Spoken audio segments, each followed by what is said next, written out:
이재명 후보의 선거법 위반 파기환송 판결 이후 민주당은 이재명 후보 사법 리스크 방어에 총력전을 벌이고 있습니다. 당내 상황은 어떤지 박성준 더불어민주당 원내 운영 수석 부대표 모시고 이야기 나눠보겠습니다. 의원님 안녕하세요. 네, 안녕하세요.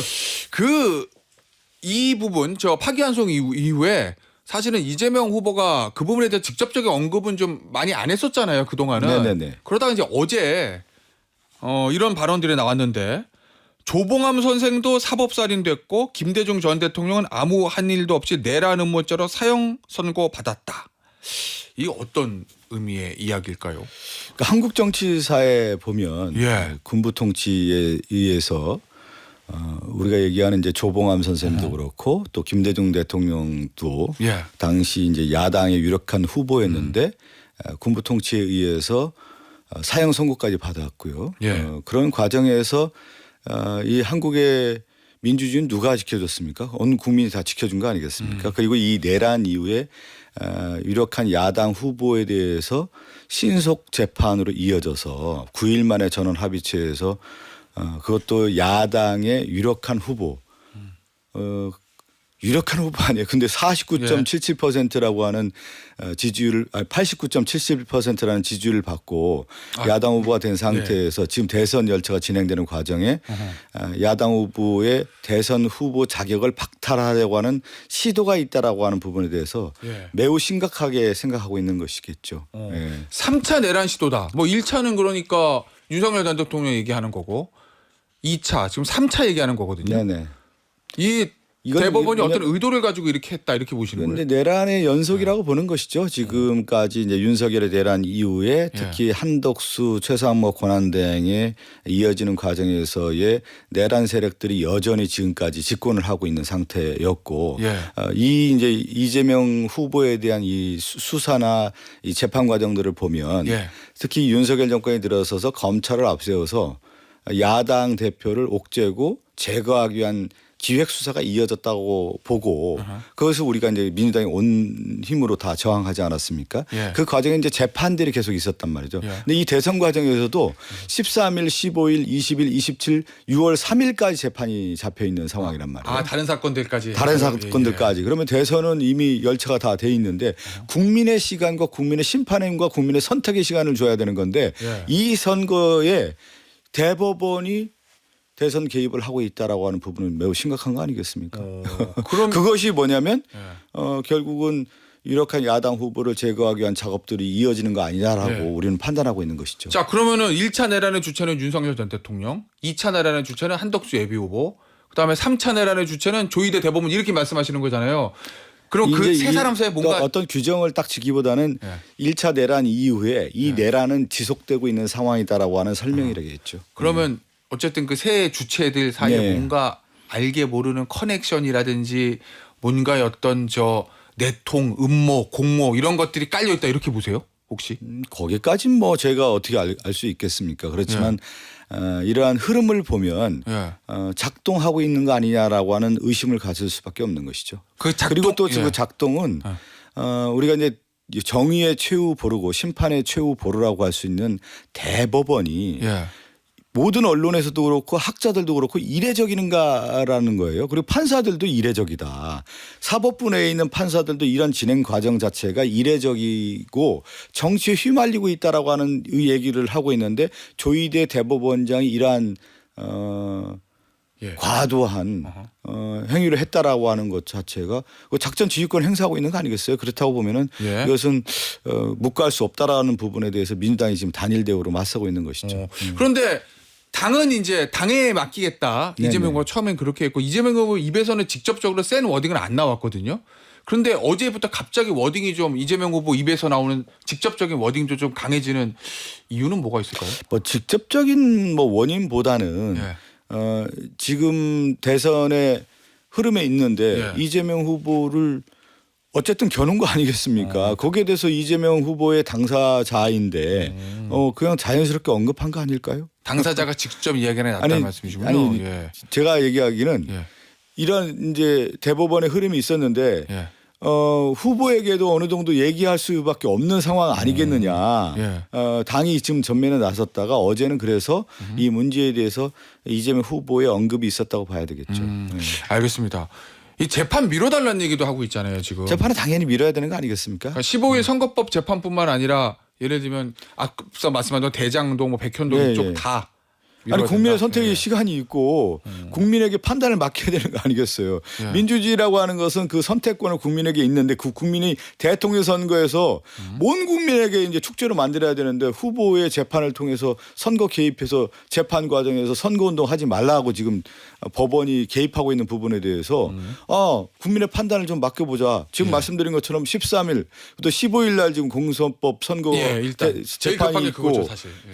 지금 잡혀 있는 게 제가 말씀드리잖아요. 13, 15, 20, 27, 6월 3일 선거 날까지 지금 재판을 잡혀 있는데. 선거 날도요. 예. 그러면 그것은 당연히 연기해야 되는 거 아니겠어요? 국민에게 판단 선택을 맡겨야 되는 거 아니겠어요? 알겠습니다. 만약에 법원이 안 미루면은 어떤 대안을 가지고 계세요? 지금 당장 봐서 이제 15일이 제일 이렇게 중요하네. 이제 뭐 또 변호사시잖아요. 예. 분명한 선거 개입, 정치 개입이라고 볼 수밖에 없는 거 아니겠습니까? 예. 아니 왜냐하면 국민의 다른 재판들이야 사실은 뭐 한 번 미루고 그런다고 해서 결론이 날 수 있는 건 아니잖아요. 대장동도 네네네. 그렇고 워낙 사건이 거대하니까. 그런데 이제 공직선거법 파기환송심은 법원이 절차를 빨리 진행하면 최소한 파기환송심은 6월 3일 전에 나올 가능성이 있어서. 그러니까 이렇게 되면 이런 우리 많은 의원님들이 얘기했잖아요. 이제 예. 법원이 사실은 이제 정치적 중립성이고 우리가 얘기하는 입법이라고 하는 것은 법을 만들고 행정은 법을 따라가는 거고 예. 사법은 법을 잘 따라갔는지 못 따라갔는지를 판단하는 거 아니겠습니까? 근데 이 사법의 행위 자체가 예. 지금 신중하지 않다라고 하는 여론이 있는 거 아니에요. 국민들이 그렇게 바라볼 때 하나하나 따지는 것이 아니라 예. 속도전을 내서 지금까지 왔다라고 하는 부분이고 또 하나는 국민의 선택을 할 수 있는 충분한 시간을 줘야 되는 건데 그것을 박탈하는 것은 사법부가 정치적 중립성을 훼손하는 것이고 예. 선거에 개입함으로 인해서 국민의 선택권을 박탈하는 부분이 있기 때문에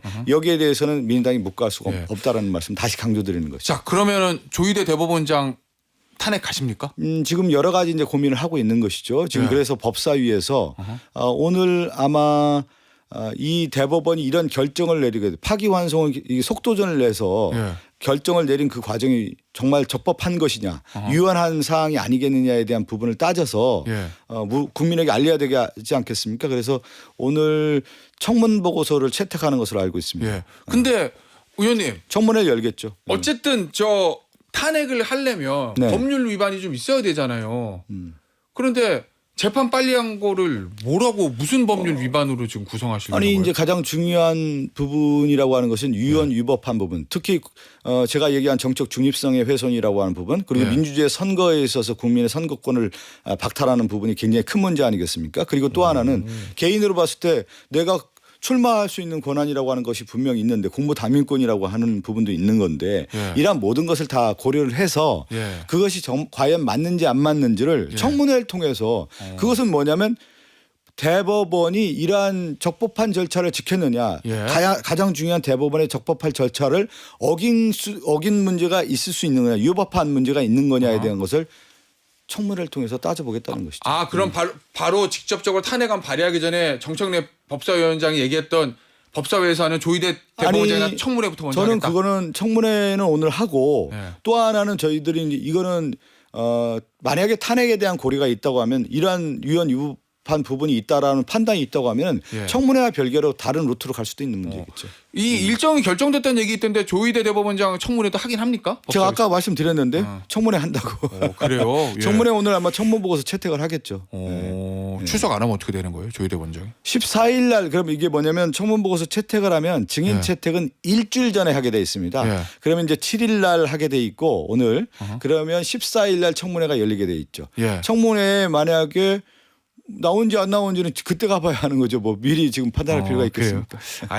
그래서 이거는 그렇게 되고 예. 아마 대법원의 이러한 문제에 대해서 국정조사도 필요하다는 의견이에요. 국정조사. 네, 국정조사도 필요하고 청문회는 사법부에 대해서요? 네, 국정조사 필요. 왜 그러냐면 예. 입법 사법 행정을 했을 경우에 사법부의 유연 위법한 행위에 대해서 조사하거나 이것에 대한 문제 제기를 할 수 있는 기관이 국회밖에 없습니다. 예.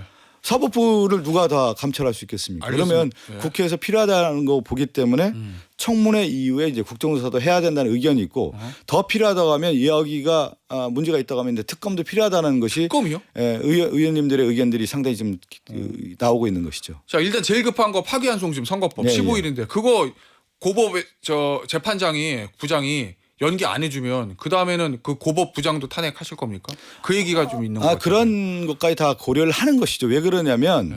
제가 앞서 얘기한 것처럼 반복된 얘기인데 네. 대법원이 지금 정치 개입을 하고 있다. 네. 그러니까 지금 선거가 며칠 안 남았잖아요. 20며칠밖에 안 남은 네. 상황에서 지금 재판을 하고 이렇게 야당 대표에 대한 재판을 진행한다고 야당 후보에 대한 재판을 진행한다고 하는 부분에 대해서는 선거 개입이라고 보는 것이죠. 그러니까 네. 연기 안 해주면 탄핵의 대상은 그 고법 부장이에요, 조희대 대법원장이에요. 모든 것을 다 열어놓고 지금 고려를 하고 있는 아, 상태죠. 그래요? 예. 네. 아니 근데 의원님. 네네.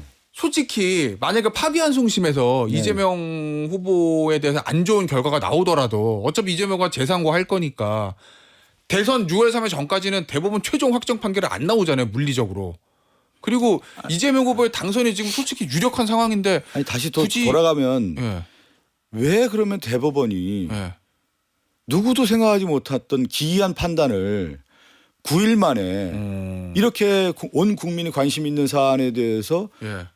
대법원장이 지휘권을 행사해서 이렇게 그것도 대법원이 파기환송하고 고법으로 넘겨서 바로 또 재판을 진행하고 이러한 것들이 예. 국민의 눈높이에 봤을 때 맞습니까? 법 이전의 상식 수준에 안 맞다는 거 아니겠습니까? 아니 왜냐면 그것은 이미 예.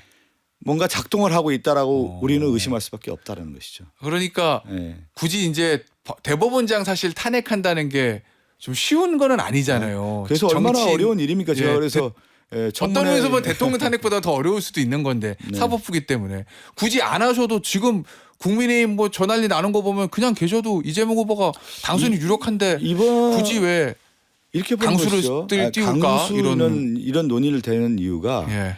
이번 대선을 어떻게 규정하느냐에 달려 있는 거 아니겠습니까? 예. 윤석열의 내란과 이 비상계엄이 헌법 파괴 세력 아닙니까? 예. 근데 헌법 수호해야 되잖아요. 근데 우리는 이번 대선 진행 과정에서 예. 내란 이후에 보면은 헌정 파괴 세력이 여전히 집권한 상태에서 대선을 치르고 있다라고 하는 부분을 간과해서는 안 된다. 그래서 우리는 헌정 파괴 세력과 헌정 수호 세력에 대한 싸움인데 여전히 헌정 파괴 세력이 지금 작동하고 있다. 메커니즘이. 여기에 대해서는 못 갈 수 없는 싸움이고 예. 이번 대선은 정의와 불의의 싸움일 수밖에 없기 때문에 이 문제를 쉽게 생각하지 않는 것이죠. 네. 알겠습니다. 그 당에서는 여전히 좀 신중론도 있는 것 같은데 이석연 공동선대위원장이 탄핵 사유가 있다는 것과 해야 한다는 것은 다르다. 뭐 이렇게 얘기했거든요.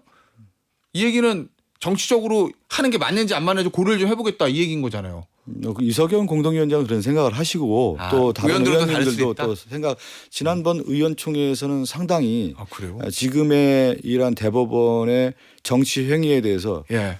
모든 의원들이 상당히 심각하게 생각했습니다. 예, 알겠습니다. 의원 생각들은 좀 다른가 봅니다. 예, 그럴 수 있겠죠. 전체적인 의원총회 분위기는 대법원이 심상치 않다라고 하는 데에서는 공통된 인식을 가졌습니다. 그러니까 그냥 있을 수는 없다. 뭐 이런.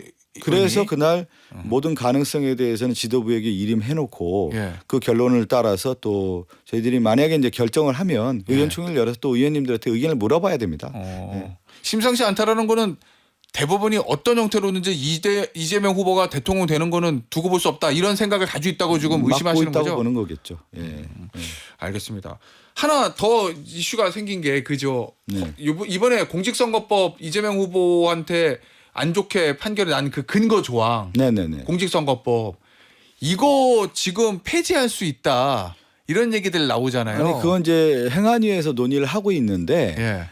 지금 시점에 이제 통과시킬 것이냐 예. 아니면 이제 추후에 할 것이냐에 대한 논의가 있는데요. 지금 그 통과에 대해서는 행안위 의원들이 오늘 열릴 거예요. 행안위가 열릴 겁니다. 예. 그래서 좀 통과 부분을 좀 보시죠. 예. 아니 왜냐하면 그 세이프 입법 뭐 이런 비판들이 좀 있는 것 같아서요. 아니 근데 그것이 통과됐다고 해가지고 이재명 후보가 지금 재판 진행인데 뭐 그래서 적용되는 문제는 아니지 않습니까? 예. 예. 아니 왜냐하면 대법원 제3고심 나오기 전에 네네. 그게 통과되면 법이 없어지면은 그게 면소 판결되는 거니까. 아 그렇게 되는 건가요? 제가 예. 그 법적인 적용은 잘 모르겠는데 예. 그렇다고 하더라도 이 공직선거법에 대해서 과도한 해석에 의해서 자의적 해석의 여부분이 충분히 있는 거 아니겠습니까? 누군가를 모른다. 예. 아니 이 어떤 정책 결정을 하는데 상위 기관에서 협박을 받았다. 이런 행위에 대한 부분까지도 다 판단을 한다고 하면 앞으로 모든 선거에서 제가 예를 들어서 우리 김 변호사님하고 어떤 얘기를 했는데 그런 내 생각을 얘기했단 말이에요. 거기에 대해서 그러면 대법원이 다 모든 것을 판단할 수 있는 여지를 열어두는 것이 맞습니까? 그래서 공직선거법에 대한 잘못된 부분은 바로잡는 것이 마땅한 거 아니겠습니까? 그것이 셀프의 문제가 아니라 저 개인의 문제 될 수도 있는 거거든요. 모든 정치인의 문제가 될 수 있는 건데 만약에 어떤 의도를 가지고 그렇게 얘기하면 한마디를 가지고 다 선거법을 걸어서 옥죄일 수가 있는 문제죠. 비단 이재명 후보뿐만 아니라 모든 정치인들에게도 없애는 게 너무 좋은 거다 뭐 이런 말씀이시죠. 아니 선거 과정에서 잘 모른다 얘기를 했는데 그 잘 모른다 가지고 다 선거법 걸 수 있는 거 아니겠습니까? 저도 잘 모른다고 지금 아까도 그 내용 잘 모르겠는데 그러면 모른다 해가지고 선거법 걸 수 있는 거 아니겠습니까? 알겠습니다. 의원님 오늘 인터뷰 여기서 마무리하도록 할게요. 지금까지 박성준 더불어민주당 원내 운영 수석 부대표였습니다. 의원님 감사합니다. 네, 감사합니다.